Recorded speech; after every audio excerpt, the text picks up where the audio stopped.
And I think the argument that you are making is that the real hegemony is that of English. Now, there are two ways to look at this. One is we are having this conversation in English, whether we like it or not. Uh, we are a colonized nation, and we unpack that colonization and the impact of that colonization in our own ways, and it's a complex process. Nations around the world are grappling with it. That said, there are others like Chandrabhan Prasad, the Dalit scholar, who actually said that English is the vehicle for economic and social mobility. And I remember he used to say back in the day that, I want to create statues that appeals to the goddess of English, because that's how my community is going to uplift itself. So my question to you is, what you call English hegemony, the truth is that English today is the language of economic mobility. It is the language that allows Indians to go outside of India and get economic opportunity. It is the language that allows them to get jobs even in cities. So should we be shunning that hegemony, or should we be saying more people should have access to that English education?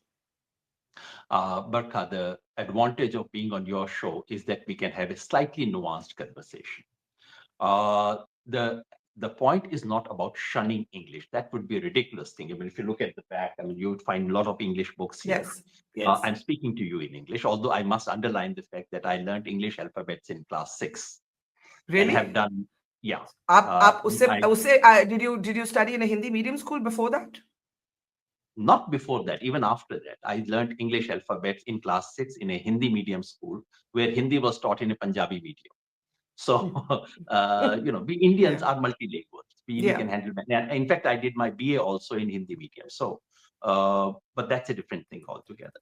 But so the point is not that we should shun English. Yes, we have been colonized. And yes, the point therefore is not to say that because we were colonized, we can now undo everything.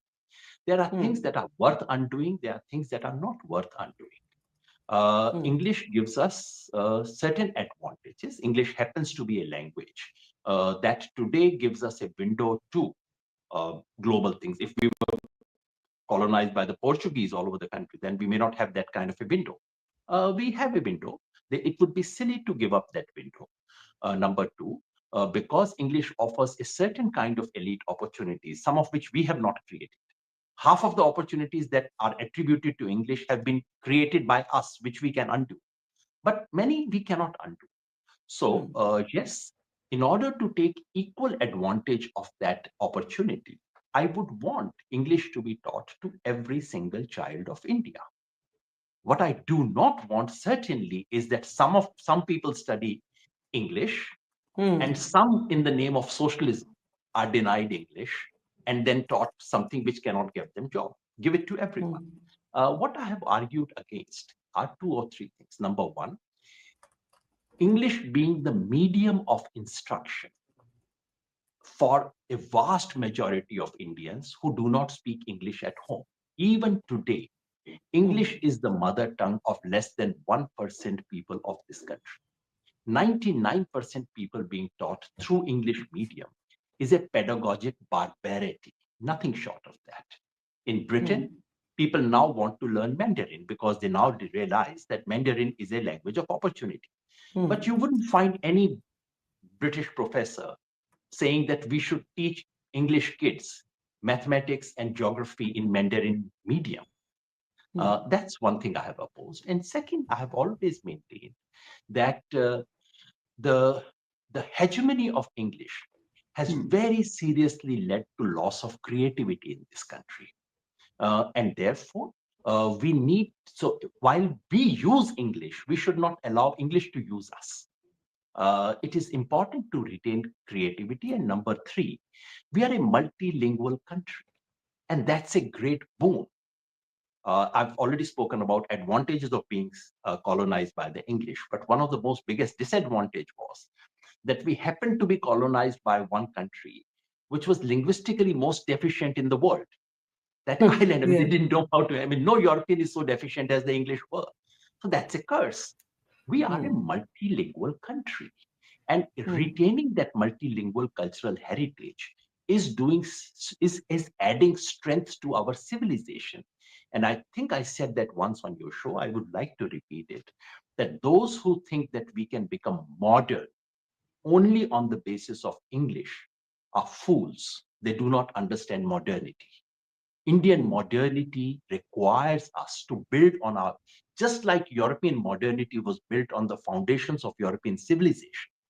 Hmm. Indian modernity will have to be built on the foundations of Indian civilization, and our great strength in terms of uh, multilinguality. And just one quick point, Yeah. anyone who, because Indians somehow believe that modern education, technology, etc., require English language. My question would be, how did Japan go about it?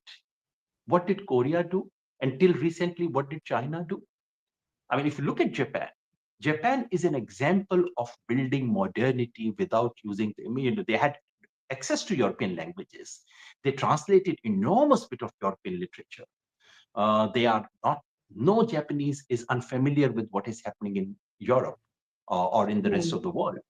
But till 10 years ago, last time I visited Japan, Japanese professors could hardly speak English. So this Indian peculiar colonial obsession with English is something we need to put in perspective. That is true, but there are also very few nations in the world like India, in terms of the sheer diversity, and I think that therefore the idea of English not necessarily as the language of the colonizers, but as the language that might link us. You hear this phrase again and again. What is our link language? Not what is our national language.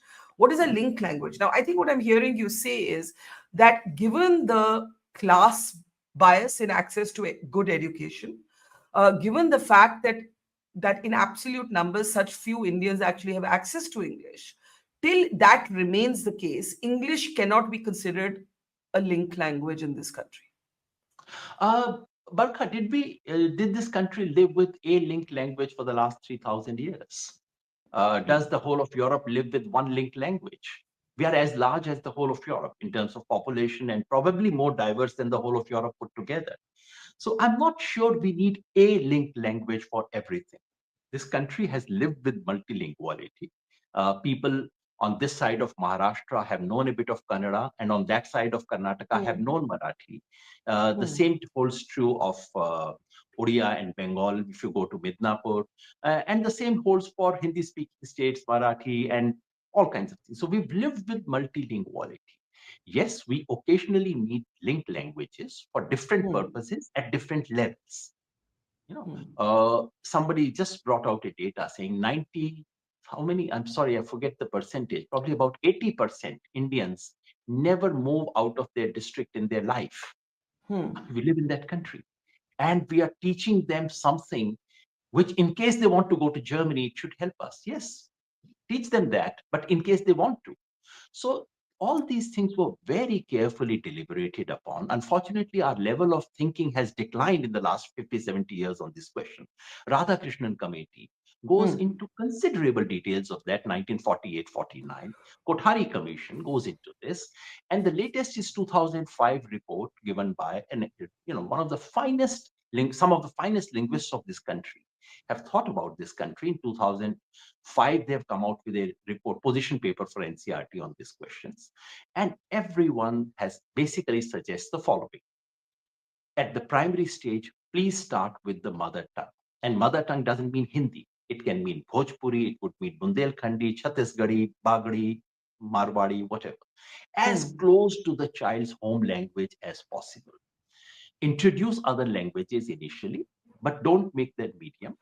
By middle school, you can transit to the standard language, which is your Bengali, Odia, Hindi, and these are Hmm. standard languages. Shift Hmm. to that. Give them English by all means, but do not force them to learn history or geography or mathematics through English. Because, Barkha, sitting in Delhi, we can forget the farce that is being played out in this country in the name of English language. I Hmm. can tell you, again, this is not a joke, that much of, because in rural India, all over the country, English medium schools are sprouting up.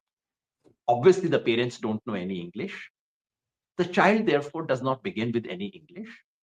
And can I say most respectfully that most teachers also do not know any English? And this is Yeah. called English education, English medium education. So what kind of education would you have in that class? The teacher would walk to the classroom with an English with a book, and you say, "Acha ye question hai, likho iska answer. Akbar was a Mughal ruler. Full stop." I mean, is Hmm. this education? This is Hmm. English medium education. You can't do that. That's what I'm opposing. That's what I'm saying. This doesn't Uh, work in. but by the way, we looked up that figure. It's 87%. 87% of Indians never move out of their district in their lifetime, So according should to we the. not take that into account while framing our language policy?